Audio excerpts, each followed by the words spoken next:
দুনিয়াতে যদি কেউ কারোর প্রতি জুলুম করে এর বিচার আল্লাহ তাআলা আখিরাতে তো করবেনই। আয-যুলমু যুলুমাতুন ইয়াউমাল কিয়ামা, কিয়ামতের দিন দুনিয়ার এক একটা জুলুম বহুমুখী অন্ধকার হয়ে মানুষের কাছে হাজির হবে, কোনো আলো সে দেখতে পাবে না, বিপদ তার সামনে আসবে। আর আল্লাহ লানাতুল্লাহি আলা যালিমিন তো আছেই। এত কিছুর পরেও মানুষের প্রতি যদি আপনি অবিচার করেন, জুলুম করেন, দুনিয়াতে আল্লাহ নগদ শাস্তি দেন। একটা কথা আমি প্রায় সময় বলি, পৃথিবীর ইতিহাসে যত বড় জালিম ছিল আপনি সেটা কাবিল থেকে শুরু করেন। হাবিলের প্রতি কাবিল যে জুলুম করেছে, নিজের ভাইকে হত্যা করেছে, সেই জুলুমের কারণে তার পরিণতি, তার লাঞ্ছনা, তার অপমান, তার শাস্তি, দুনিয়াতে বেইজ্জতি আল্লাহ করেছেন না করেন নাই? প্রকাশ করে দিয়েছেন। ফিরআউন বনি ইসরাইলের প্রতি জুলুম করেছে, দীর্ঘদিন জুলুম করেছে, নিজেকে রব দাবি করেছে। আল্লাহ রাব্বুল আলামিন কিছুদিন ছাড় দিয়েছেন। আল্লাহ বলেছেন ওয়া উমলি লাহুম ইন্না কাইদি মাতিন, আমি ছাড় দেই, ঢিল দেই, বড়শিতে মাছ ধরার মতো। যদি বেঁধে যায় মাছ তো ছেড়ে দেয় সুতা, মাছ লাফাইতে থাকে, মনে করে আমাকে তো ছাড়াই দেওয়া আছে, কেউ তো টানতেছে না। আল্লাহ সবসময় টানেন না। ইন্না কাইদি মাতিন, যখন টান দেন সেটা অনেক শক্ত টান হয়, ছুটার কোনো সুযোগ থাকে না।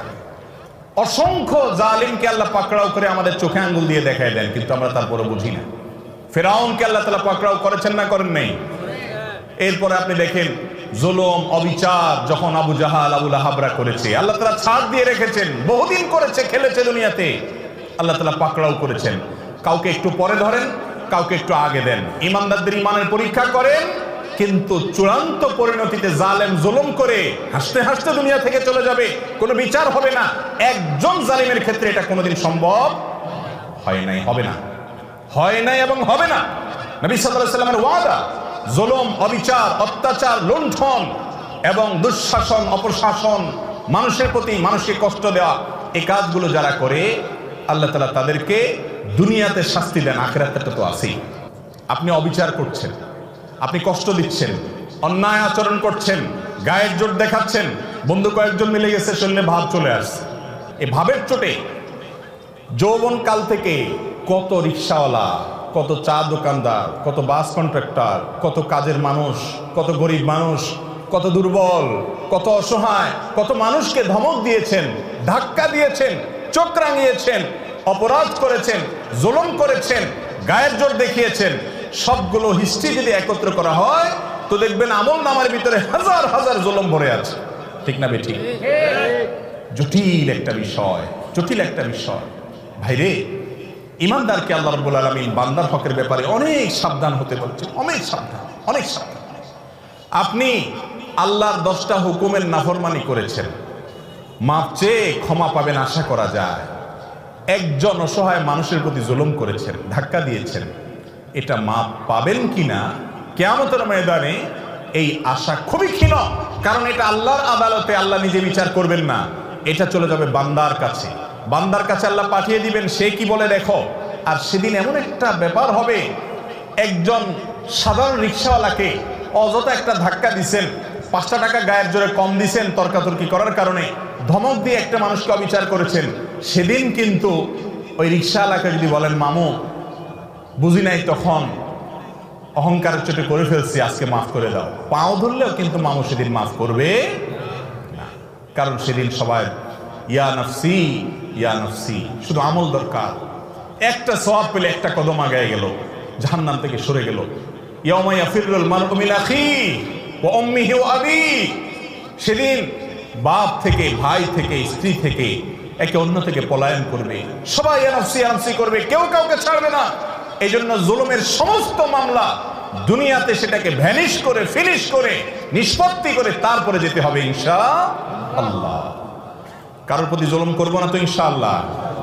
যদি কখনো হয়ে যায়, মাপ চাওয়া শিখতে হবে। ইমানদারের একটা বড় গুণ হলো মাপ চাওয়া। বারবার মাপ চাইতে হবে, রিপিটেডলি মাপ চাইতে হবে। রাস্তায় একজন লোকের সাথে বেয়াদবি করে ফেলেছেন, দোকানদার সাথে বেয়াদবি করেছেন, পরে আপনার ইমানি চেতনা জাগ্রত হয়েছে, কাজটা তো ভালো করি নাই, আমি তো মানুষটার প্রতি অবিচার করেছি। একা একা যান, যা মাপ চাই আসেন।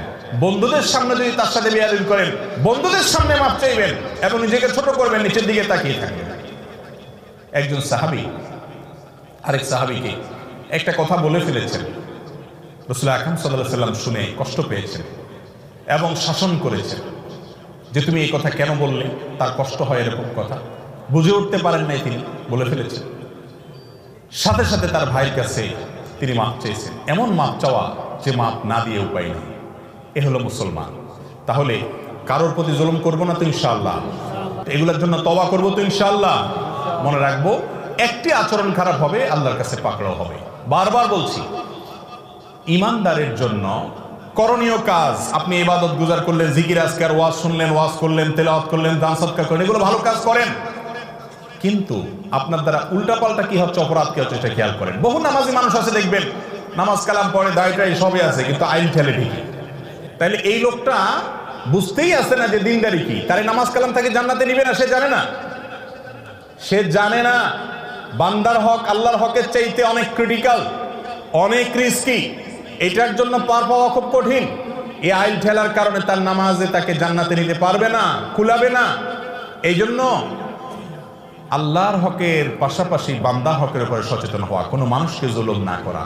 আবারও বলছি, পৃথিবীর ইতিহাসের কোন জালেম তার বিচার পাওয়া ছাড়া দুনিয়া থেকে যায় না। আমরা অনেক সময় বুঝি না, এক একজনকে আল্লাহ এক একভাবে বিচার করেন। কারোর ভেতরে ত্রাসের সৃষ্টি করে দেন, ভেতরে ভেতরে জ্বলে পড়ে কয়লা হয়ে যায়, উপর দিয়ে বোঝার কোনো সুযোগ থাকে না। কিন্তু আল্লাহর আযাবের কথা নবীজি ওয়াদা করেছেন, এই ওয়াদা সত্য, মহাসত্য, ব্যতিক্রম হওয়ার কোনো সুযোগ নেই।